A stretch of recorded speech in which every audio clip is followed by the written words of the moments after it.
I am out in my kitchen garden to harvest, and the vegetable for today is Brussels sprouts. I think they are amazing. They look so beautiful while standing here in the kitchen garden, and they always make me happy when I come checking underneath the nets.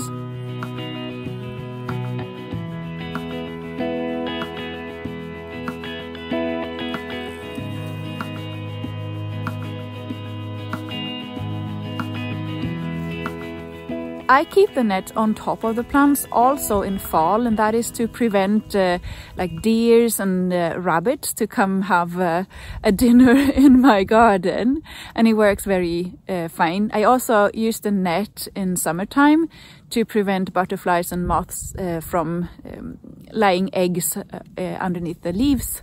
And you know, I get a lot of caterpillars if I don't put net on top of the plants.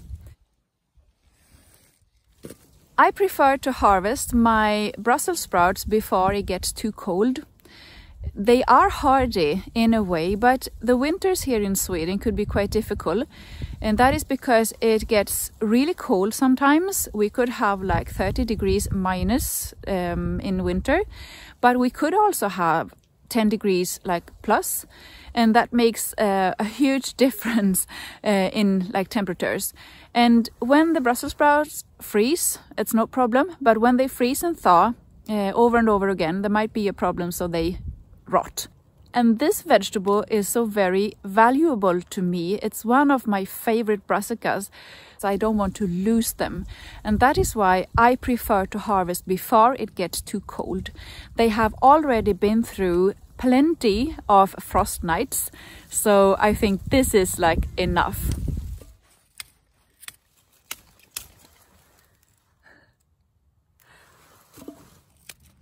As you can see, the plants have quite big Brussels sprouts here, and on top of the plants they are smaller. So now when I harvest, I take only the big ones and I leave the small ones until later on, because it is now in the beginning of November, and if we are very lucky, we have a warm and sunny November, and that means that the Brussels sprouts could actually grow a bit more. So I leave the small ones in hope that they will get a bit bigger so that I can harvest them later on. Brussels sprouts are very good, I think, to grow because they are easy to store and use in your cooking. So what I do is that I pick them and I remove like the dirty outer leaves, and then I simply boil them for a minute or two, and I put them into cold water so that the boiling process will stop. And then I simply put them in a bag or a box in the freezer.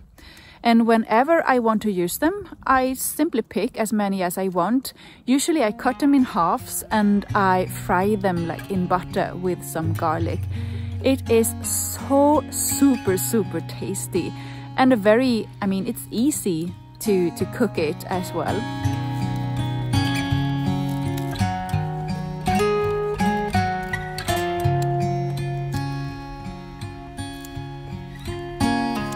Brussels sprouts could be the one and only favorite among the brassicas for me because of the difference in taste when it comes to like comparing the homegrown Brussels sprouts and the bought Brussels sprouts from the supermarket. But the homegrown Brussels sprouts, I think, always is super tasty. So I prefer to grow a lot of Brussels sprouts in my garden.